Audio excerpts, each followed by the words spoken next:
Welcome back. आप सबों का मेरे YouTube चैनल पर बहुत बहुत स्वागत है। आज जो हम लोग करने वाले हैं वह करेंगे न्यू एजुकेशन पॉलिसी 2020 पर। देखिए, ये जो हम आपको न्यू एजुकेशन पॉलिसी 2020 का लाए हैं PDF, ये PDF आपका जो ह्यूमन रिसोर्सेस डेवलपमेंट उस समय था, ministry of human resources development, जो अब अभी मिनिस्ट्री ऑफ एजुकेशन कहलाता है, उसमें जो जारी किया था ना, वहाँ से आपको लाए हैं। और यहाँ से ही आपको पता चलेगा कि जे इस बार जो पिछले बार जो सवाल पूछा गया था वो कहाँ कहाँ से पूछा गया था, और इस बार भी सवाल पूछा था। देखिए, पिछले बार जो सवाल पूछा गया था तो नया नया था, तो उतनी गहराई के साथ नहीं पूछा गया। बस ऐसा सवाल पूछा कि कॉमन सेंस से भी आप सवाल को बना सकते थे। लेकिन इस बार जो पूछा जाएगा न्यू एजुकेशन पॉलिसी से क्वेश्चन, तो मुझे लगता है कि थोड़ा गहराई से पूछा जाएगा। और जब गहराई की बात होगी तो आपको अच्छी तरह से पढ़ना पड़ेगा ना, तो बिना अच्छी तरह से पढ़े तो काम नहीं चलेगा। इसलिए हम आपके लिए लेके आए हैं ये गवर्नमेंट ऑफ इंडिया का जो PDF है, जो ओरिजिनल न्यू एजुकेशन पॉलिसी का दस्तावेज जो है, उसमें क्या कहा गया है। और हम आपको ये भी बताएंगे कि इसमें सवाल कैसे पूछ सकता है और कहां से सवाल बनेगा और कहां से सवाल बन चुका है। तो ये दोनों की हम लोग बात करेंगे। तो चलिए इस वीडियो को अंत तक देखिएगा, और हमारी कोशिश होगी कि क्वेश्चंस को भी हम इसमें इंक्लूड करें। अगर वीडियो आज लंबा बने तो प्लीज इसको अंत तक देखिएगा। चलिए आगे बढ़ते हैं हम लोग। देखिए, न्यू एजुकेशन पॉलिसी 2020 में आया। सबसे पहले हम लोग कुछ इंपॉर्टेंट बातें जानते हैं कि ये जो न्यू एजुकेशन पॉलिसी जो आया था, इसमें 2020 में आया था, तो इसका ये स्टार्ट कब हुआ था, ये कैबिनेट की मंजूरी कब मिली थी। तो देखिए, इस कैबिनेट की मंजूरी जो मिली थी तो 29 जुलाई को मिली थी, है ना। और 29 जुलाई 2020 को इसको कैबिनेट की मंजूरी मिली, और उसके बाद वह सरकार के पास लाया गया और वह उसे अनुमोदित कर दिया गया, इसे फिर लागू कर दिया गया। तो हालांकि सबसे पहले अभी तो किया है, हालांकि कर्नाटक राज्य ऐसे है जो सबसे पहले न्यू एजुकेशन पॉलिसी को अक्षरशः लागू कर दिया है। कई सारे राज्य ने इनकी स्वीकृति तो दे दी है, लेकिन अभी तक पूरा पैटर्न देखने को नहीं मिल रहा है। समय आने पर जरूर देखने को मिलेगा। तो ये बात हो गया। उसके बाद ये भी पूछा जा सकता है कि ये न्यू एजुकेशन पॉलिसी जो बना, यह किस समिति के देखरेख में बनाया, या इस समिति के हेड कौन थे, अध्यक्ष कौन थे। तो अध्यक्ष के बारे में अगर आपसे पूछे तो अध्यक्ष के बारे में आप बताइएगा कस्तूरी रंजन समिति। क्या नाम था? कस्तूरी रंजन समिति, है ना। कस्तूरी रंजन समिति ने इसका ये अध्यक्षता किया, और उसी के देखरेख में क्या बना, यह न्यू एजुकेशन पॉलिसी बनाया। कस्तूरी रंजन समिति में कस्तूरी रंजन जी कौन थे? तो बहुत बड़ी विद्वान है। वह पहले पूर्व इसरो के पूर्व चेयरमैन थे वह, और उसके बाद उसकी यह सौंपा गया, उसी की अध्यक्षता में एजुकेशन पॉलिसी का विस्तृत से अध्ययन किया गया इंडिया का। और आपको पता है कि एजुकेशन पॉलिसी सबसे पहले जो आई थी, फर्स्ट एजुकेशन पॉलिसी 1968 ईस्वी में आई थी। 1968 ईस्वी के बाद एजुकेशन पॉलिसी जो आई, सबसे अच्छा और माना भी जाता है कि थोड़ा बेहतरीन ढंग का था, वह था 1986 में। थोड़ा सा हिस्ट्री के बारे में थोड़ा सा जान लेते हैं, ताकि आपको ये जोड़ने में इस टॉपिक को भी मजा आएगा और आप जोड़ पाइएगा। 1986 में आई। 1986 के न्यू एजुकेशन पॉलिसी भी काफ़ी चर्चा में रहा और काफ़ी लोगों को पसंद भी आया था। देखिए, कहा तो बहुत बात गया था 1986 के ही एजुकेशन पॉलिसी में, लेकिन सारी बातें अगर लागू हो जाती तो मुझे लगता है कि न्यू एजुकेशन पॉलिसी की ज़रूरत ही नहीं पड़ता। हम एजुकेशन पॉलिसी बनाते तो है, साल दर साल हमारी कोशिश होती है कि एजुकेशन में हम बेहतरीन करें, नया कुछ लाए, अच्छी बात है लाए। लेकिन जो पुरानी बातें थी, जो अच्छी बातें थी, जो पुराने एजुकेशन पॉलिसी में जो बातें को इंगित किया गया था, जो बिंदु पर चर्चा की गई थी, वह भी तो अक्षरशः लागू नहीं हो पाया। अगर आप उसको अच्छे से लागू कर देते तो, या उसी को हम संवर्धित करके, उसी को हम मॉडिफाई करके, नए चीज को जोड़ करके हम करते, लेकिन हम सिर्फ कागजी काम करते हैं, जमीन पर कुछ दिखता ही नहीं है। तो हालांकि ये कोई पॉलिटिकल कारण हो सकता है, अलग अलग हो सकता है, उसका हम उसमें नहीं जाएंगे, उसका अलग अपना रोल है पॉलिटिकल पार्टी का या फिर पॉलिटिशियन का। लेकिन ये हम कहने की कोशिश कर रहे हैं कि क्या यह सिर्फ सिलेबस बढ़ाने का काम है, या फिर ये वोट बैंक की बात हो गया। लेकिन जो बातें पहले थी वह बात भी तो आज तक नहीं दिखाई दे रही है एजुकेशन पॉलिसी में लागू होते हुए। आप फिर नया एजुकेशन पॉलिसी लाए, तो हमें उम्मीद है कि नया एजुकेशन पॉलिसी को भी अच्छा से लागू हो, जमीन पर दिखे काम, लोगों को अंत में जो खड़े लोग हैं वहां तक यह बातें पहुंचनी चाहिए। जो गरीब बच्चा है, जो वंचित बच्चा है, वह उनको अगर एजुकेशन का लाभ नहीं मिलता है, उनको इस एजुकेशन पॉलिसी से फायदा नहीं मिलता है, तो फिर ऐसा एजुकेशन पॉलिसी की फिर प्रासंगिकता नहीं रह जाएगी, फिर इसका इंपोर्टेंस नहीं रह जाएगा। चलिए, हालांकि ये बात हम कर लिए। तो 1986 में सबसे पहले न्यू एजुकेशन पॉलिसी आई, उसके बाद 1986 में दूसरा एजुकेशन पॉलिसी आया, है ना। उसके बाद जो है 86 के बाद एजुकेशन पॉलिसी आया ही नहीं था, उसके बाद सीधे यही एजुकेशन पॉलिसी आया है 2020। न्यू एजुकेशन पॉलिसी 2020 आपके सामने अब है। हालांकि कई अच्छी बातें इसमें शामिल की गई है जो कि आधुनिकता के हिसाब से, समकालीन परिप्रेक्ष्य के हिसाब से बेहतर है, होना भी चाहिए, है ना। स्थिति परिस्थिति सब कुछ बदलता है, समय बदलता है, तो हमें एजुकेशन में भी बदलाव की बहुत ज़्यादा जरूरत पड़ती है। तो इनको हम पढ़े तो देखिए यहाँ जो लिखा हुआ ना, ministry of human resources and development, इसलिए लिखा हुआ क्योंकि उस समय 2020 में ये ministry of human resources and development मानव संसाधन विकास मंत्रालय ही था, इसलिए इसको लिखा गया है इस तरह से। लेकिन अब शिक्षा मंत्रालय कहलाता है, एजुकेशन मिनिस्टर ही अब कहलाता है। चलिए आगे बढ़ते हैं हम लोग और इसके देखते हैं कि ये गवर्नमेंट ऑफ इंडिया ने किस किस पर बात किया। देखिए यहाँ से भी आपका कई सवाल बनेगा।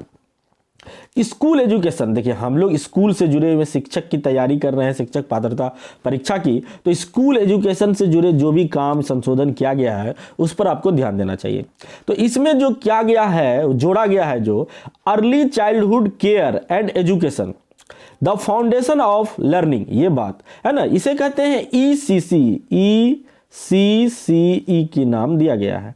ई से अर्ली, सी से चाइल्डहुड केयर एंड एजुकेशन की बात होती है। ये early childhood care and education पर सरकार का पहले ध्यान नहीं था। सरकार जो है इन उम्र के, खास करके ये early childhood care and education में जो एज ग्रुप है 3 से लेकर 6 वर्ष के बच्चे इसमें आते हैं, यानी 3 साल से 6 वर्ष के बच्चे आते हैं। तो 3 से 6 वर्ष के बच्चे को अभी तक सरकार ने, खास करके सरकार की हम बात बोल रहे हैं, ध्यान रखिएगा, उस पर इनका ध्यान नहीं था। करोड़ों बच्चे ऐसे हैं जो इस तरह की शिक्षा से वंचित रह जाते थे, है ना, जो सिर्फ सरकारी तंत्र पर ही विश्वास करके सरकारी तंत्र में ही अपना एजुकेशन को पाते हैं। प्राइवेट तो ध्यान दे रहा था, LKG UKG किंडरगार्टन का कॉन्सेप्ट चला आ रहा है, कितने सालों से चला आ रहा है। विदेश में तो बहुत पहले आ गया क्रांति, अपने देश में भी लागू है सब। तो प्राइवेट सेक्टर में है, ये प्राइवेट सेक्टर की हम बात नहीं कर रहे हैं, हम बात कर रहे हैं आपका ये गवर्नमेंट सेक्टर की बात कर रहे हैं। तो गवर्नमेंट सेक्टर में ECC को लाया गया और वहां पर एज ग्रुप जो जोड़ा गया वह जोड़ा गया 3 से 6 साल के बच्चे को। तो उसमें इन्होंने बात किया है, उस पर विस्तार से इन्होंने चर्चा किया है, उस पर चर्चा करेंगे। उसके बाद फाउंडेशनल लिटरेसी एंड न्यूमेरेसी, देखिए इससे सवाल पिछले बार बना है, पिछले बार हम आपको बता दें कि ये वाला बिंदु से सवाल बना था कि न्यू एजुकेशन पॉलिसी जो है निम्नलिखित में से किस पर फोकस करता है, मुख्य ध्येय उसका क्या है। तो उसमें था कि उसका जो लिटरेसी करना है, यानी साक्षर करना है। साक्षर का मतलब ये कतई नहीं होता है कि सिर्फ पढ़ेगा लिखेगा, साक्षर का मतलब ये भी होता है कि पढ़ लिख कर समझ आना, कुछ कर भी देना, उसमें कुछ ना लिख भी देना। अगर गहराई में समझिएगा तो ऊपर तो लोग सोचते सिर्फ सिग्नेचर करना चाहे तो साक्षर हो गया, लिटरेट हो गया, ऐसा नहीं है। लिटरेसी की बात सिर्फ वही तक सीमित नहीं है। न्यूमेरेसी, संख्यात्मक योग्यता होनी चाहिए, है ना, गणना संबंधी योग्यता होनी चाहिए, तर्क और व्यवहारिक ज्ञान उसके अंदर होनी चाहिए। And urgent and necessary prerequisite to learning, तो ये हो गया आपका। चलिए नेक्स्ट देखते हैं। आगे था आपका कि जो ड्रॉप आउट रेट है ना, उसको आपको घटाना है। And ensuring universal access to education at all level, यानी सभी लेवल पर, है ना, सभी को सभी बच्चों को उस तक पहुंचाना है स्कूल का। खास करके 3 से 6 वर्ष के बच्चे की बात इसमें कहा गया था कि पहुंच होनी चाहिए। जो बच्चे करोड़ों में है, जो अभी तक इस विद्यालय तक नहीं पहुंच पाए हैं, उनको लाना है। और कई ऐसे बच्चे हैं जो ड्रॉप आउट हो गए, उन ड्रॉप आउट बच्चे को जो छोड़ दिया है, पढ़ाई के दौरान पढ़ाई कर रहा था लेकिन किसी कारणवश छोड़ दिया, उनको भी आपको वापस लाना है। यह भी लक्ष्य है न्यू एजुकेशन पॉलिसी का। Curriculum and pedagogy in schools, learning should be holistic, integrated and enjoyable and engaging. ये सब शब्द इंपॉर्टेंट था। होलिस्टिक से भी सवाल पूछा गया, इंटीग्रेटेड से भी सवाल पूछा गया है, इंजॉयबल एंड इंगेजिंग से भी सवाल पूछा गया था। तो ये सब पर हम लोग चर्चा करेंगे क्या है ना। टीचर्स की भी बात किया गया कि टीचर्स को क्या रोल होना चाहिए, टीचर्स कैसी होनी चाहिए, उसकी ट्रेनिंग की भी बात किया गया है न्यू एजुकेशन पॉलिसी में। Equitable and inclusive education learning for all, ये जो कहा कि इक्विटेबल लर्निंग फॉर ऑल, सभी के लिए शिक्षा, यानी सभी के लिए सिखाने की बात इसमें कहा गया है आपका। Efficient resourcing and effective governance through school complexes clusters, तो ये भी, इस पर भी बात हम लोग कर लेंगे। Standard settings and accreditations for school education, इस पर भी बात करेंगे। तो मुख्यतः आपको जो बात करने को मिलेगा हम उस पर चर्चा करेंगे और उस पॉइंट को हम दिखाएंगे आपको कि कहां कहां आपसे सवाल पूछा गया है और कैसे सवाल बन सकता है। यह सभी पर बात हम लोग करने वाले हैं और जो जो इंपॉर्टेंट है उसी पर करेंगे ज्यादातर हम लोग बात। और ये देखिए अदर की जो था इसमें जो आपसे पूछा भी गया था वह था कि बच्चे को जो है ना प्रोफेशनल एजुकेशन से जोड़ना है। कक्षा 6 से ही बच्चे को प्रोफेशनल एजुकेशन से जोड़ने की बात हुआ है। Adult education and life long process की बात हुआ है। एडल्ट एजुकेशन की बात किया है, जो प्रौढ़ शिक्षा है उससे भी इस पर बात किया गया है। एंड लाइफ लॉन्ग लर्निंग, ऐसी व्यवस्था करना है कि बच्चे है ना लाइफ लर्निंग को लाइफ लॉन्ग ले, है ना, एक सिर्फ एक निश्चित कार्यकाल तक, निश्चित समय तक ही इसको न ले। Promotion of Indian languages, arts and culture, और जो इंडियन लैंग्वेजेज है उस सब को खास करके कहा गया कि मातृभाषा में बच्चों को जो है ना शुरुआती समय में बच्चों को मातृभाषा से ही शिक्षा देना चाहिए, यानी प्राइमरी एजुकेशन तक की बात मातृभाषा किया गया। काफ़ी कुछ लोगों ने इसका विरोध भी किया, उन लोगों का ढर्रे इसको विरोध किया जो प्राइवेट सेक्टर से जुड़े हुए हैं। उन्होंने कहा कि फिर प्राइवेट स्कूलों का क्या होगा जो कि इंग्लिश मीडियम चलता है सब जगह, तो फिर मातृभाषा के आधार पर तो गड़बड़ हो जाएगा। तो फिर हालांकि यहाँ पर फ्लेक्सिबल रूप अपनाया सरकार के द्वारा। तो ये था। एंड आर्ट्स एंड कल्चर पर भी बात करेंगे। टेक्नोलॉजी यूज एंड इंटीग्रेशन पर बात करेंगे और इस पर भी इन्होंने बहुत ध्यान दिया कि टेक्नोलॉजी का कैसे हम यूज करेंगे और इंटीग्रेशंस कैसे करेंगे, बच्चों को कैसे उसको एकीकृत करेंगे, जोड़ पाएंगे उससे, है ना। Online and digital education ensuring the equitable use of the technology, कैसे हम ऑनलाइन और डिजिटल एजुकेशन के द्वारा जो है ना बच्चों को हम न्यू एजुकेशन पॉलिसी में उसको हम प्रावधान करेंगे, कैसे उसको जोड़ेंगे, कैसे उसको पढ़ाएंगे, इस सब पर बातें हुई है। चलिए आगे बढ़ते हैं हम लोग, ये सब है। चलिए तो आपको हम ये दिखा दें कि यहाँ से इंट्रोडक्शन आपका शुरू हो गया। ये देखिए पीडीएफ है आपका, और इससे ज़्यादा हम आपको जब क्वेश्चंस कराएंगे अंत में, इसी वीडियो के अंत में, तो उससे ज़्यादा क्लियर होगा आपको। अभी सिर्फ आप देखते जाइए, है ना, जहाँ जहाँ हम बोलते जाते हैं कि यहाँ आपको देखना चाहिए, वहाँ से आपको ज़रूर है कि, है ना, क्वेश्चंस आएगा। देखिए यहाँ से हम थोड़ा सा रोकते हैं और इसको यहाँ से देखते हैं। Recognising, identifying and fostering the unique capability of the each students, है ना, कह रहा है कि रिकॉग्नाइज करना, आइडेंटिफाई करना and fostering the unique capability of each student, है ना, यूनिक कैपेबिलिटी प्रत्येक बच्चे के अंतर्गत होते हैं, इस पर इन्होंने बात किया है। And according to the highest priority to achieving foundation in literacy, देखिए ये यहाँ से सवाल आपका पूछा गया था, यहाँ से ये वाला लाइन से। अचीविंग क्या है, उसका मकसद है फाउंडेशन लिटरेसी, है ना, आधारभूत साक्षरता की बात, एंड न्यूमेरेसी, एंड और उसके संख्यात्मक और आधारभूत साक्षरता की बात किया गया था। By all students by the grade 3, यानी 3 क्लास तक का जो ग्रेड 3 तक होगा बच्चा, उसके अंदर आधारभूत लिटरेसी एंड न्यूमेरेसी की बात कहा गया है, संख्यात्मक की। चलिए आगे देखते हैं क्या था। फ्लेक्सिबिलिटी, और यह भी कहा गया था कि जो व्यवस्था होगा वो उसको क्या बनाना है, फ्लेक्सिबल बनाना है, लचीला बनाना है ना, रिजिड नहीं करना है व्यवस्था को। ये होता नो हार्ड सेपरेशंस, और नो ही जो है ना उसको सेपरेट करना है, बच्चों को अलग नहीं करेंगे हम, इस तरह की बात की थी। और ये था multi disciplinary and holistic education, ऐसी करेंगे कि मल्टी डिसिप्लिनरी, यानी कि बच्चे को मल्टी डिसिप्लिनरिटी के द्वारा ले जाएंगे, और होलिस्टिक एजुकेशन, यानी कि ऐसा एजुकेशन की व्यवस्था होगा जिसमें सब समाहित हो, कोई भी क्षेत्र छूट ना जाए। होलिस्टिक यानी सभी चीजों को हम सम्मिलित करेंगे across the science, social science, arts, humanities and sports for the multidisciplinary world in the order to the ensure the unity and integrity integrity of all knowledge, यानी यहाँ आप सुने होंगे कि न्यू एजुकेशन पॉलिसी में जो है ना मल्टी डिसिप्लिनरी अप्रोच अपनाया गया, यानी कि आप जो है ना कोई एक विषय को, आप पहले होता था कि साइंस ले रहा है तो फिजिक्स केमिस्ट्री मैथ ही पढ़ना पड़ेगा, बायोलॉजी ही पढ़ना पड़ेगा, लेकिन अब ऐसा बात नहीं होगा। ये मल्टी डिसिप्लिनरी अप्रोच का मतलब ये होता है कि आप उसमें जो ना आर्ट्स भी शामिल होगा, उसमें साइंस भी शामिल होगा, उसमें सोशल साइंस भी, आर्ट्स भी, कल्चर भी, ह्यूमैनिटीज भी, कुछ भी, स्पोर्ट्स भी, सबको आप ले सकते हैं, है ना। तो आपको जो पसंद है वो लीजिए, जो पसंद है वो पढ़िए, आपको जो है ना कोई बांटेगा नहीं, सेपरेट नहीं करेगा, है ना। तो ये वाला बात था। आगे देखिए, ये इंपॉर्टेंट लाइन था, थोड़ा सा इसको हम जूम कर देते हैं ताकि आपको दिखने में परेशानी ना हो। देखिए यहां से हम शुरू करते हैं। Emphasis on the conceptual understanding, जो कॉन्सेप्चुअल अंडरस्टैंडिंग है, बच्चे का अवधारणात्मक समझ जो है उसको करना है, rather than the rote learning and learning for examples. ये कहा गया कि बच्चों को जो हम करेंगे ना रोट लर्निंग से, ये रोट लर्निंग से बच्चों को हम कहाँ ले आएंगे, है ना, उसको हम कॉन्सेप्चुअल लर्निंग की तरफ लेके जाएंगे। देखिए ये सवाल पूछा गया। अब अभी जब हम आपको सवाल दिखाएंगे ना तब समझ में आएगा कि ये पीडीएफ जो है ना आपको पूरा सारगर्भित चीजें देती है, यहीं से सवाल बना है, तब आपको पता चलेगा कैसे कैसे सवाल बना है। तो बस आप देखते जाइए, बस आपको देखना और कुछ नहीं करना, सवाल आएगा अपने आप आंखें खुलेगी आपकी। ये देखिए क्रिएटिविटी की बात किया एंड क्रिटिकल थिंकिंग की बात किया। ये सवाल भर भर के आया कि न्यू एजुकेशन पॉलिसी जो है ना बच्चे के अंदर क्या विकसित करने की बात करता है। तो क्रिएटिविटी अर्थात सृजनात्मकता की बात करता है, सृजनात्मक बनाना है बच्चे को, हम हिंदी में आपको भी चर्चा करते जाते हैं, सृजनात्मक बनाना है। उसके बाद क्रिटिकल थिंकिंग क्या होता है, एक होता है क्रिएटिविटी या क्रिएटिव थिंकिंग कह सकते हैं आप, और एक होता है क्रिटिकल। दोनों में अंतर है जी, दोनों के एक नहीं है, दोनों में अंतर है। अंतर क्या है आपको बता देते हैं। एक हुआ आपका सृजनात्मक और दूसरा जो होता है आलोचनात्मक, हिंदी में बोलते हैं इसको आलोचनात्मक।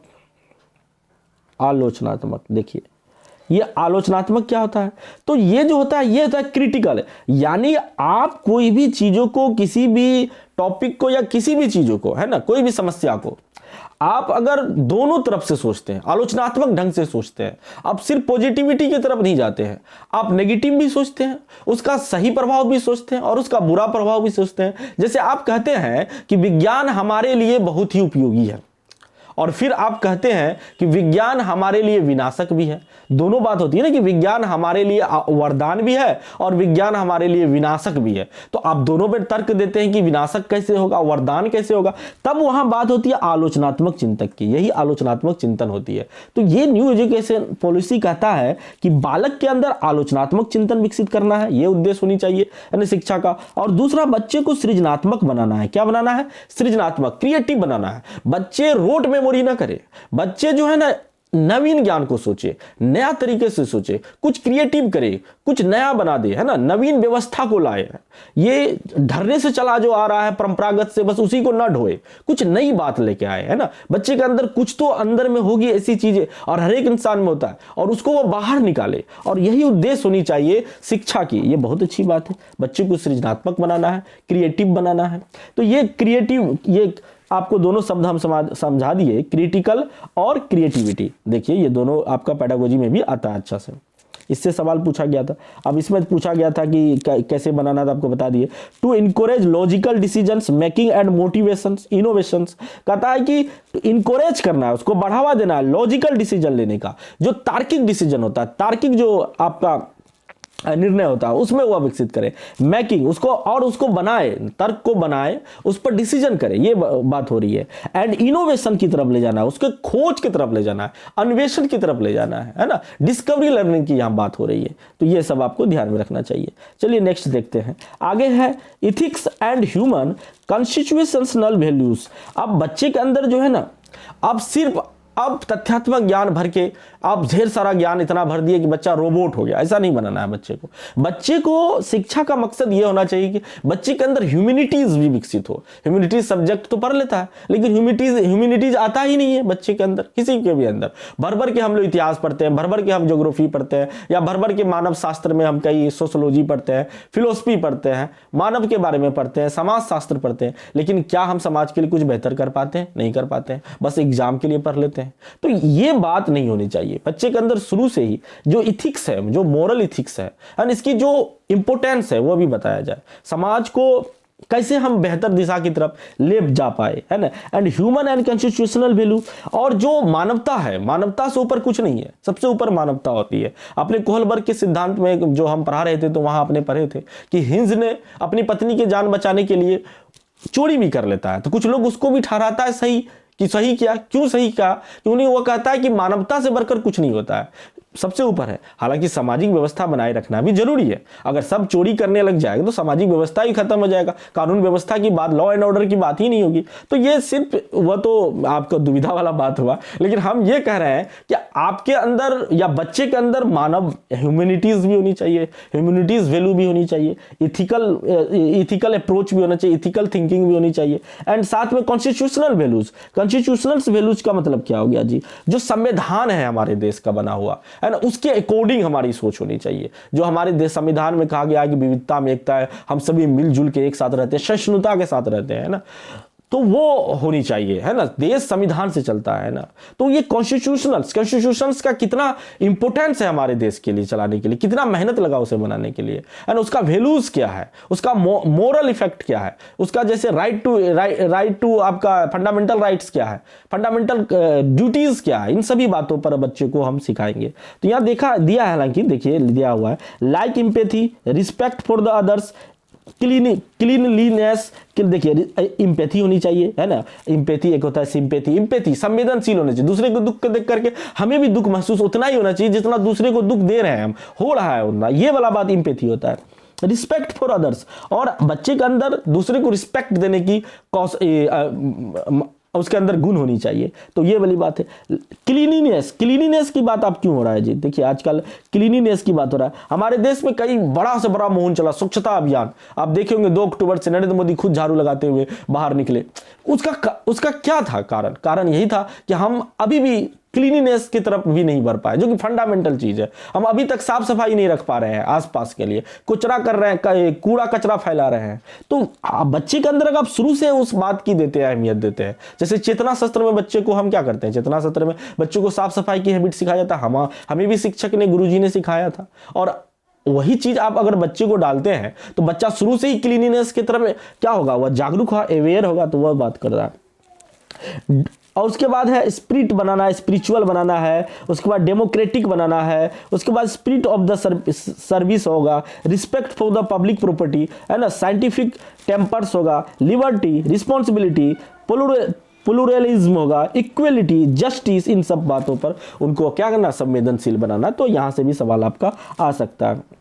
अगला पॉइंट देखिए, promoting multilingualism and the power of languages. ये promoting multilingualism and the power of the language in the teaching and learning, ये बहुत इंपॉर्टेंट लाइन इन्होंने लिखा था, न्यू एजुकेशन पॉलिसी में डाला है कि बच्चों को मल्टीलिंगुअलिज्म की तरफ बढ़ावा देना। ये मल्टीलिंगुअलिज्म क्या होता है जी? बहुभाषावाद आप सुने होंगे हिंदी में, बहुभाषावाद, मल्टीलिंगुअलिज्म क्या होता है? ये बालक अगर 2 या 2 से अधिक भाषा जानता है ना, तो उसकी जो मस्तिष्क है, सोचन शक्ति है, वह काफी उन बच्चों से बेहतर होता है। ये रिसर्च हो चुका है। जो बच्चे सिर्फ 1 या 2 भाषा जानते हैं, अगर मल्टीलिंगुअलिज्म बनाएंगे बच्चे को, तो वह दूसरे के भाषा को भी आदर करेगा, दूसरे के संस्कृति को भी आदर करेगा, सहिष्णु बनेगा दूसरे के प्रति, कल्चर के प्रति। तो ये बहुत ज्यादा इंपॉर्टेंट है। साथ में जो डेवलपमेंट, कॉग्निटिव डेवलपमेंट होना है वो तो होगा ही होगा। तो इसलिए इस बात को हमको लग रहा है शामिल किया गया है, और पेडागोजी में तो इसको हम काफी अच्छे से पढ़ाते हैं। बहुभाषावाद जो कि एक क्या है जी, संसाधन की तरह हम कक्षा में लेते हैं, बच्चे की भाषा को प्रमोट करते हैं, उनको मातृभाषा में बोलने की अभिव्यक्ति के मौका देते हैं। And the power of language, और लैंग्वेज की क्या शक्ति है, लैंग्वेज की क्या इंपॉर्टेंस है, महत्व है, इन पर भी बात हो गया। इन टीचिंग एंड लर्निंग ये बात हो गया। आगे देखिए, life skill such as communications, cooperations, team works and resilience. तो ये बात क्या गया कि लाइफ स्किल्स जो होनी चाहिए, जो लाइफ स्किल्स है, जैसे सॉफ्ट स्किल भी कहा जाता है। आप शायद सॉफ्ट स्किल के बारे में सुने होंगे कि जो जिंदगी से जुड़ी हुई कई चीजें ऐसी है, जैसे कि कम्युनिकेशंस है, ये जिसमें सॉफ्ट स्किल में आपका कम्युनिकेशंस भी आता है, कोऑपरेशंस भी आता है, टीम वर्क भी आता है। यह सभी सॉफ्ट स्किल्स के अंतर्गत आता है। आप हार्ड स्किल्स ले लेते हैं, सर्टिफिकेट ढेर सारा लगा दिए लेकर के, लेकिन आपके अंदर कम्युनिकेशन करने की शक्ति नहीं है, आपके अंदर दूसरों से अच्छा से वार्तालाप करने की क्षमता नहीं है, बेहतर नहीं कर पा रहे हैं। तो बेहतर हम बात कर रहे हैं स्किल्स की, जब ही बात होती है तो साधारण बात नहीं होती, थोड़ा शक्ति होनी चाहिए उसमें, उसमें आप थोड़ा सा अच्छा हो, तब आप स्किल्ड हुए आप ना। तो ये टीम वर्क, ये सब भी, तो ये बढ़ावा देना बच्चे के अंदर, ये भी एजुकेशन पॉलिसी में शामिल किया गया था। उसके बाद इस पर भी बात किया है, focus on regular formative assessment for the learning. देखिए असेसमेंट फॉर लर्निंग, ये बात असेसमेंट फॉर लर्निंग, और भी रेगुलर बोल रहा है, फॉर्मेटिव असेसमेंट। देखिए होता क्या है कि असेसमेंट हम करते हैं, बच्चे का आकलन करते हैं, तो 3 प्रकार का आकलन होता है। एक होता है असेसमेंट ऑफ लर्निंग, एक होता है असेसमेंट फॉर लर्निंग, एक होता है असेसमेंट, है ना, असेसमेंट एज लर्निंग। तो असेसमेंट फॉर लर्निंग क्या होता है, असेसमेंट ऑफ लर्निंग क्या होता है? असेसमेंट ऑफ लर्निंग आपका होता है, जहां बात ऑफ का लगे ना, वहां बात है कि सत्र के अंत में जो हम किसी बच्चे के एक ही बार पूरा साल का अंत में हम अगर उसका असेसमेंट कर लिए, उसका हम आकलन कर लिए और मूल्यांकन कर लेते हैं, तो वो असेसमेंट ऑफ लर्निंग के अंतर्गत आ जाता है। अगर बात 4 की आए, है ना, के लिए, इसको अगर के लिए वाला बात आए, यानी आप पढ़ा रहे हैं, कक्ष में टॉपिक के दौरान, पढ़ाने के दौरान ही आप बच्चे से पूछ लेते हैं, उसके बाद असेसमेंट कर लेते हैं, या कक्षा टॉपिक खत्म हुआ फिर असेसमेंट कर लेते हैं, है ना। तो ये मतलब जो साथ ही साथ चलता है असेसमेंट फॉर लर्निंग साथ ही साथ चलता है। लेकिन जब बात असेसमेंट एज लर्निंग की होती है, एज वाला शब्द अगर आ गया तो आपका यानी के रूप में आ जाता है, के समान भी कह सकते हैं इसको, कहीं कहीं समान इंग्लिश हिंदी में लिख देता है, हिंदी वाला का कोई ठिकाना नहीं होता है, कुछ भी शब्द लिख दिया, तो ये हो गया। उसके बाद ये क्या होता है, ये होता है कि जब बच्चा सेल्फ, है ना, सेल्फ जब असेसमेंट करता है, अपने आप को ही आंकता है बच्चा ना, कि हम कहाँ हैं, हम कहाँ थे, कहाँ है, तो उसे कहते हैं असेसमेंट एज लर्निंग। यानी स्वयं अपने आप को जब हम मूल्यांकन करते हैं या आकलन करते हैं, तो असेसमेंट एज लर्निंग वह कहलाता है। तो यही कह रहा है कि इसमें आपकी होनी चाहिए, क्या होनी चाहिए, इसमें होनी चाहिए आपका फॉर्मेटिव असेसमेंट फॉर लर्निंग, यानी आप सीसी यानी कंटिन्यूअस एंड कॉम्प्रिहेंसिव इवोल्यूशंस की ओर, है ना, आपको बढ़ना चाहिए, असेसमेंट की तरफ बढ़ना चाहिए, लगातार सतत रूप से, व्यापक रूप से, है ना, बच्चे का आकलन करनी चाहिए हर एक एस्पेक्ट को, है ना। समेटिव असेसमेंट डेट ये कह रहा है कि रेदर देन समेटिव असेसमेंट, एक होता है समेटिव असेसमेंट, एक होता है फॉर्मेटिव असेसमेंट। समेटिव असेसमेंट क्या होता है, जो साल के अंत में लिया जाता है, जैसे सत्रांत परीक्षा से होती है ना, साल के अंत में एक बार एनुअल परीक्षा जिसे आप कह सकते हैं, वो हो गया आपका समेटिव असेसमेंट। और फॉर्मेटिव जो कि लगातार चलता ही रहता है, जो सतत रूप से चले, उसे फॉर्मेटिव असेसमेंट आप कह सकते हैं, ये हो गया। इनकरेजिंग स्टूडेंट, ये दिया है coaching culture, today's coaching culture, ये रेदर देन दिया, लिखिए focus on the regular formative assessment for learning rather than the summative assessment that encourage today's coaching cultures. यानी कि ये जो कोचिंग कल्चर्स है ना, उनको आपको इनकरेज करना है, आज के कोचिंग कल्चर्स को, है ना, उसकी प्रत्येक बच्चा पर ध्यान देना है। और समेटिव असेसमेंट से हमें किस असेसमेंट की तरफ जाना है, हमें फॉर्मेटिव असेसमेंट की तरफ जाना है। तो ये अगर आपसे सवाल पूछे किससे किसके तरफ जाना है, तो आप कह सकते हैं समेटिव से फॉर्मेटिव की तरफ जाना है। तो चलिए आगे बढ़ते हैं। आगे है आपका, देखिए यहां तक तो हो गया, मल्टीलिंग्वेज, लाइफ स्किल, फोकस हो गया, यहाँ हो गया एक्सटेंसिव यूज ऑफ टेक्नोलॉजी, ये भी बात किया। देखिए एक्सटेंसिव यूज ऑफ टेक्नोलॉजी ये है in teaching and learning, removing language barriers. जो लैंग्वेज बैरियर है ना, जो भाषाई बाध्यता है, उनको आपको खत्म करना है, रिमूव करना है। इंक्रीजिंग एक्सेस फॉर दिव्यांग स्टूडेंट्स, है ना, दिव्यांग स्टूडेंट, सॉरी दिव्यांग लिख पढ़ लिया इसको, दिव्यांग स्टूडेंट्स को बोल रहा है कि एक्सेस करना है हमको, इंक्रीजिंग करना है। And educational planning and management करना है आपको, यानी आपको दिव्यांग बच्चे के साथ, है ना, एक्सटेंस जोड़ करके, इंक्लूसिव कर करके, और साथ ही साथ जो भाषाई बाध्यता है उनको भी आपको दूर करना है, और आपको दिव्यांग स्टूडेंट के साथ एजुकेशन प्लानिंग मैनेजमेंट करना है। यानी बात यहाँ समावेशी शिक्षा की आ रही है, तो ये आप समझ में आ गया होगा, समावेशी शिक्षा आप पढ़ेंगे अच्छा से। Respect for diversity and respect for the local context in all curriculums, pedagogy and policy, always keeping in the mind the education in a concerned, है ना, कंसर्न सब्जेक्ट, है ना। तो ये बात कहा गया है कि आप जो है ना रिस्पेक्ट कीजिए डाइवर्सिटी का, विविधता का, रिस्पेक्ट कीजिए लोकल कॉन्टेक्स्ट का। जो लोकल कॉन्टेक्स्ट होता है ना, जो लोकल में ही पाया जाता है ना, लोकल जो जुड़ा हुआ, जैसे मधुबनी पेंटिंग्स लोकल कॉन्टेक्स्ट हो गया, इन सब का आपको करना, उसका पेडागोजिकल पॉलिसी, ये सब को आपको इसके प्रति आपको क्या करना है, जोड़ के बच्चों को पढ़ाना है। फुल इक्विटी एंड इंक्लूजन्स, और इक्विटी अपनाना है। बात यहाँ समता क्या रहा है, इक्विटी और इक्वलिटी की बात नहीं होता है, ये समता होता है, समता कह सकते हैं, या साम्यता भी कहीं कहीं बोलता है, यानी इक्विटी हो गया, उसको आप शामिल करना है। तो ये सब बात हो गया आपका। चलिए आगे देखते हैं। Teachers and faculty as the heart of the learning process. Heart of the learning process, इन्होंने कहा कि टीचर जो होता है ना, और या फैकल्टी जो होता है ना, जो टीचर एक फैकल्टी के रूप में जो होता है, वो हार्ट होता है लर्निंग प्रोसेस का। लर्निंग प्रोसेस का हार्ट जो है ना टीचर और फैकल्टी ही होता है ना। तो उनको आपको बेहतर करना है, तो उसके बारे में इन्होंने कहा था कि देयर रिक्रूटमेंट, उसके रिक्रूटमेंट के लिए उसकी नियुक्ति पर ध्यान देना है, कंटिन्यूअस करना है, and professional development and positive working environmental and services है ना कंडीशंस। और ये भी इन्होंने कहा कि कंटिन्यूअस कीजिए, है ना, रिक्त पोस्ट नहीं होनी चाहिए। अब तो देख ही रहे हैं देश का क्या हालत है, राज्य का खास करके बिहार का। और प्रोफेशनल डेवलपमेंट कीजिए, उसको तब ने ये कहा कि आप 4 वर्ष का BA B.Ed होगा, तो ये प्रोफेशनल डेवलपमेंट की बात करता है। पॉजिटिव वर्किंग एंड एनवायरनमेंट होनी चाहिए, सर्विस कंडीशंस ठीक होनी चाहिए, ये सब पर इन्होंने बात किया है। उसके बाद इन्होंने कहा है कि लाइट बट टाइट, है ना, light but tight regulatory framework to ensure integrity, है ना, लाइट बट टाइट, है ना, लाइट बट टाइट की जैसा व्यवस्था होनी चाहिए। साथ में regulatory framework to ensure the integrity होनी चाहिए, एकीकृत रूप से। ट्रांसपेरेंसी होनी चाहिए, रिसोर्सेज इमरजेंसी होनी चाहिए, और रिसोर्सेज क्या होने, इमरजेंस होनी चाहिए। इफिशियंसी, रिसोर्सेज इफिशियंसी, क्षमता होनी चाहिए, संसाधन की व्यवस्था कीजिए। Of the educational system through the audit and public disclosures while encouraging, है ना, innovations and out of the box ideas through the autonomy, good governance and the empowerment। देखिए ये सब इंपॉर्टेंट है। इन्होंने कहा कि इनोवेशंस को प्रमोट कीजिए, out of the box ideas, जो कि सृजनात्मक चिंतन या अपसारी चिंतन जिसे कहते हैं,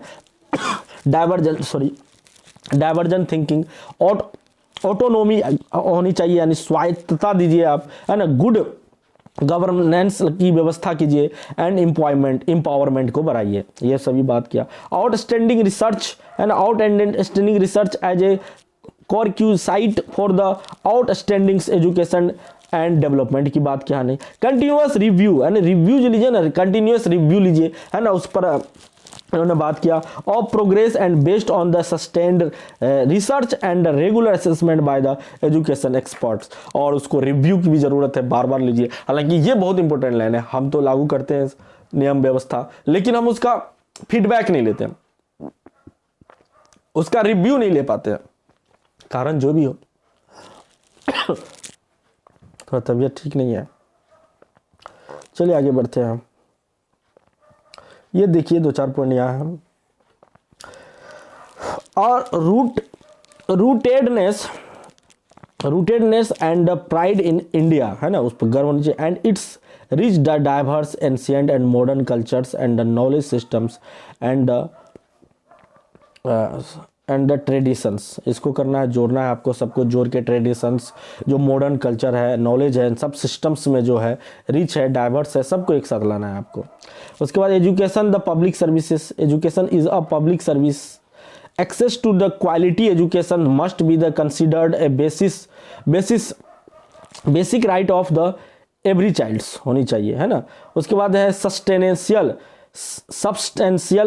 substantial investment in a strong, vibrant public education systems, as well as the encouragement and facilitations of the true philanthropic private and community participations थी, ये बात हो गया। तो यहीं तक आपको लगभग इंपॉर्टेंट लाइन हम आपको बता दिए, जो कि आपके लिए बहुत इंपॉर्टेंट था, और यहाँ से सवाल भर के पूछा गया है।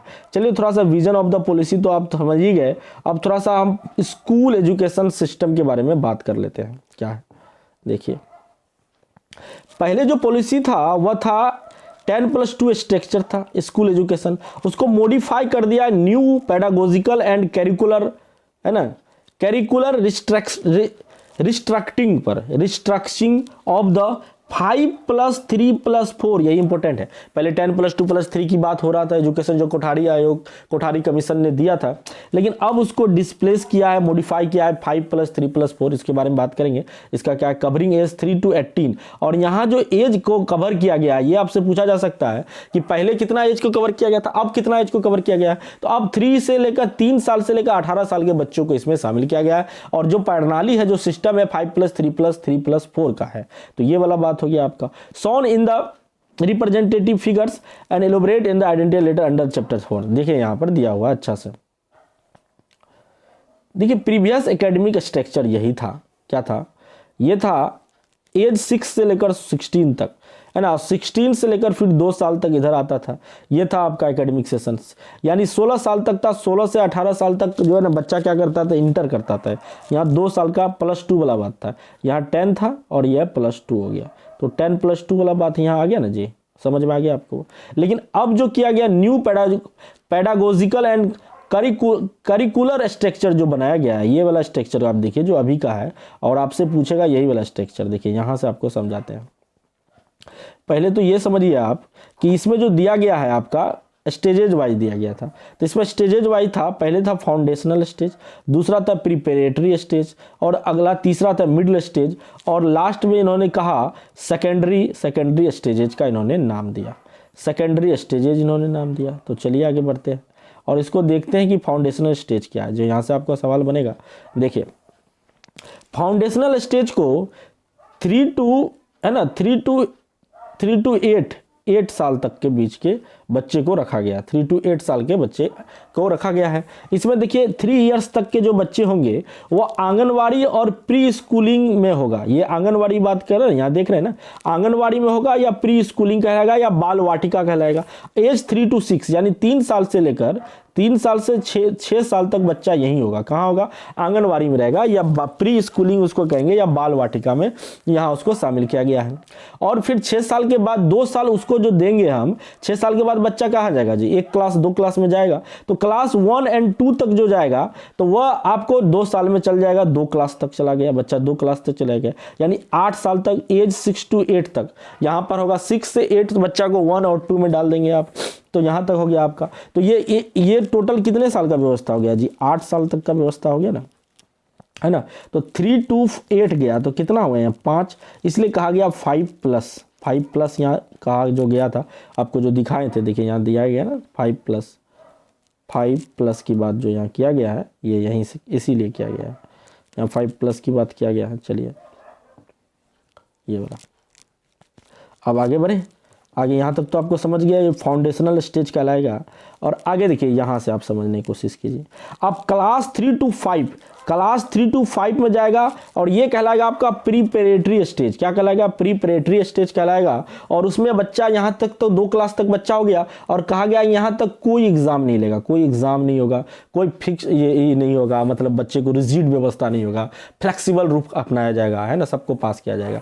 लेकिन जब क्लास 3 to 5 में यहाँ बच्चा पहुंचेगा, यानी 8 से 11 साल तक का बच्चा क्लास 3 to 5 तक कंप्लीट कर लिया जाएगा। चलिए आगे बढ़ते हैं। उसके बाद आप देखिए यहाँ मिडिल स्टेज की यहाँ बात हो रही है, ये मिडिल वाला स्टेज देखिए। प्रिपरेटरी स्टेज के बाद क्या होगा, मिडिल स्टेज होगा। यहाँ मिडिल स्टेज में बच्चा कहाँ जाएगा, 6 to 8 क्लास तक का बच्चा, यहाँ पर 6 to 8 क्लास में बच्चा चला जाएगा। तो 6 to 8 क्लास यानी 6, 7, 8 3 साल का यहाँ पढ़ाई करेगा। इसलिए यहाँ पर देख रहे हैं 5, यहाँ क्या हो गया जी, 5 हो गया। यहाँ 5 था, यहाँ +3 था, और फिर यहाँ +3, 5 + 3 + 3 वाला बात तो यहाँ तक हो गया, यहाँ तक हो गया ना। 5 यहाँ ये हो गया 5 तक का, ये हो गया 3 साल का, ये भी 3 साल का हो गया, यानी बच्चा 8 क्लास तक यहाँ तक पहुँच गया। 5 + 3 + 3 है ना, तो 5, 3, 8, 3, 11 है ना, 5, 3, 8, 3, 11, यानी 11 साल तक, 11 वर्ष तक के बच्चा कहाँ तक पहुँच जाएगा, ये पहुँच जाएगा आपका, नहीं 11 कैसे हो गया, 5, 3, 8, 3, 11, 5 + 3 + 3 है ना, प्लस 5 + 3 + 3 है ना, प्लस ये हो गया 5 + 3 + 3 है ना, तो 3, 3, 6 और 6 यहाँ 8, 8, 6, 14 हो गया जी, यहाँ तक आ गया ना बच्चा, है ना। तो ये पहले से तो यहाँ 5 जो था, ये 5 ये कहाँ था, 3 क्लास से ही 5 तक लेना है, यानी 8 साल के बच्चा, तो 8 साल तो यही हो गया, तो 8 3 11 3 14, यानी 14 साल तक, ये गलत हो गया था, 14 साल तक का बच्चा पहुंच जाएगा कहाँ तक आपका 8 क्लास तक पहुंच जाएगा, 8 क्लास तक पहुंच जाएगा, जिसे मिडिल स्टेजेज नाम दिया गया है। और आप लोग मिडिल स्कूल भी सुनेंगे, यहीं से ये मिडिल स्कूल भी आप कह सकते हैं कि 14 साल तक बच्चा 8 क्लास तक रहेगा, मिडिल स्कूल में रहेगा, ठीक है, यहाँ तक हो गया। उसके बाद फिर 14 साल के बाद बच्चा कहाँ जाएगा, क्लास 9 to 12, है ना, जो कि 14 से 18 के बीच होगा, और ये 4 साल का होगा। यहीं से बच्चा क्या होगा, 4 साल का होगा, यानी 8 से 9 से 12, तो 8 के बाद जाएगा 9 10 11 12, 9 10 11 12, यानी 3 1 4 साल, 4 साल बच्चा यहां रहेगा। और यही 4 साल में कहा गया ये सेकेंडरी, ये क्या कहलाएगा, ये सेकेंडरी कहलाएगा, है ना, सेकेंडरी का यही कहलाएगा। यानी यहां पर आपको लग रहा है कि बोर्ड वाला कॉन्सेप्ट खत्म हो रहा है, या 9 से 12 तक चल जाएगा सीधे बच्चा, तो 9 to 12 तक हो जाएगा, यानी बच्चा स्कूल में ही रहेगा 12 तक का, यानी 18 साल तक बच्चा स्कूल में ही रहेगा, यहां तक का व्यवस्था किया गया है। तो ये है गया, यहां ही बच्चा आकर के अपना अपना सब्जेक्ट चूज करेगा और अपना अपना व्यवस्था करेगा, कौन किसको क्या पसंद है, फिजिक्स केमिस्ट्री मैथ या कोई हिस्ट्री भी ले लेगा, तो यहाँ इस तरह होगा। उसके बाद इन्होंने हायर एजुकेशन की भी बदलाव की बात किया है कि उसमें जो है ना 3 साल का, 1 साल अगर पूरा करेगा तो डिग्री मिलेगा, और 2 साल पढ़ेगा रहेगा डिप्लोमा मिलेगा। तो यहाँ देख लीजिए थोड़ा सा, यहाँ ना दिखाते हैं आपको, कितना टाइम हो गया जी, थोड़ा लंबा बन रहा है, चलिए जल्दी जल्दी खींच देते हैं।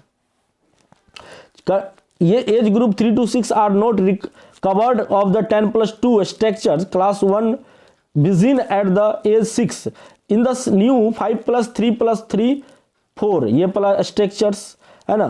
तो ये वाला बात हो गया। Strong base of the early childhood care and education, ECC को लाया गया इसमें। From age 3 also included which the aimed, है ना, promoting better overall learning development and the well beings. ये वाला बात आपको तो हम पहले ही बता दें कि ईसीसी को लाया गया 3 साल से लेकर के, है ना, 8 साल तक के बच्चे को, यानी खाली 3 से लेकर के 6 तक के जो बच्चे होते हैं, ये पहले नहीं आता था, यहाँ कहा गया ना 3 साल से 6 साल बच्चे नहीं आता था, तो उसको इसमें शामिल किया गया 5+3+ न्यू एजुकेशन पॉलिसी में। तो ये था, तो इसमें थोड़ा सा ईसीसी के बारे में बताया गया है। आपसे हालांकि ईसीसी के बारे में भी पूछ सकता है, तो आप इसको एक बार देख लीजिएगा क्या है ईसीसी, कैसे बच्चा को पढ़ाएंगे, देखभाल करेंगे, है ना। प्रिपरेटरी क्लास कहलाएगा, जो बाल वाटिका होगा, यहाँ देखिए दिया हुआ है कि in period of 5 every child move to the preparatory classes, preparatory class में जाएगा, पहले तो फाउंडेशनल स्टेज होगा। बाल वाटिका that is the before class 1 which has an ECC qualified teachers. The learning in the preparatory class shall be the based primarily on the play based learning with the focus on the developing the cognitive effective and psychomotor ability, psychomotor ability की बात किया गया है, यानी कि बच्चे गामक विकास, and the early literacy and numeracy, the mind early literacy and numeracy करना, लिटरेट करना है, और थोड़ा बहुत संख्या का ज्ञान उसको देना है, यही वाला स्टेज में। उसके बाद यही इसका मूल मकसद था। ये और भी दिया गया है, और ये तैयार कौन करता है जी, NCERT करता है। ये हो गया foundational literacy and numeracy urgent necessary prerequisite of the learning. तो ये तो उतना हम गहराई में नहीं जाएंगे, हमको काम का चीज़ देखना है। तो ECC के बारे में आप थोड़ा बहुत जान गए, 3 से 6 साल तक के बच्चा को। और ये ड्रॉप आउट रेट को ये क्या करेगा जी, इंश्योरिंग करेगा, उसको घटाएगा, उसको कम करेगा, और सभी लेवल तक के एजुकेशंस को पहुंचाना इसका लक्ष्य है न्यू एजुकेशन पॉलिसी का। तो ये हो गया आपका, ये डिज़ाइन तो आप पढ़ ही लिए, यूजेबल करेगा, होलिस्टिक करेगा, ये सब हम आपको बता ही दिए हैं। तो ये सब तो बात हम बता ही दिए, कैसे कैसे डिज़ाइन किया है, ये सब आपको बता दिए। बस इतना ही है। तो आपको मेनली जो देखना है इसमें ना, मेनली जो आपको देखना था यही था, यहाँ से आपको देखना था कि ये चीज़ों को शामिल किया गया है, और उसके बाद ये देखना था कीवर्ड्स क्या क्या है, कुछ एक्स्ट्रा जो दिया गया था, और साथ में ये आपको देखना था कि इन्होंने जो व्यवस्था किया इसकी, जो ये फाउंडेशनल स्टेज, प्रिपरेटरी स्टेज, और इसका मकसद क्या है, ये यहाँ से लेकर के यहाँ तक जो हम आपको बताए ना, ये पूरा बताए ना, यही आपका बहुत लिए इंपॉर्टेंट होगा। ये सभी यही सब पेडागोजी आपके मिल करके आएगा। तो इसको आप पढ़ लीजिएगा, ये PDF हम सेंड कर देंगे। और ये आपका ये हो गया 3 to लेकर 8 तक का बच्चे का पूरा खांच स्ट्रक्चर दे रखा है, इसको आप याद रखिएगा किस एज तक कहाँ जाएगा। अगर क्वेश्चंस को हार्ड बनाना होगा तो यहीं से बनाएगा और पूछेगा एज ग्रुप करके, अन्यथा और क्वेश्चंस हार्ड नहीं बनता है इससे। चलिए बहुत बहुत धन्यवाद आप लोगों का। वीडियो लंबा हो गया है, अगले वीडियो में इसका खाली क्वेश्चंस लेके आएंगे और सिर्फ क्वेश्चंस कराएंगे, जितना प्रीवियस ईयर क्वेश्चन पूछा गया वह सब करवा देंगे न्यू एजुकेशन पॉलिसी से। ठीक है, बहुत बहुत धन्यवाद मेरे अच्छे से वीडियो देखने के लिए। आप सबों का बहुत शुक्रिया, है ना।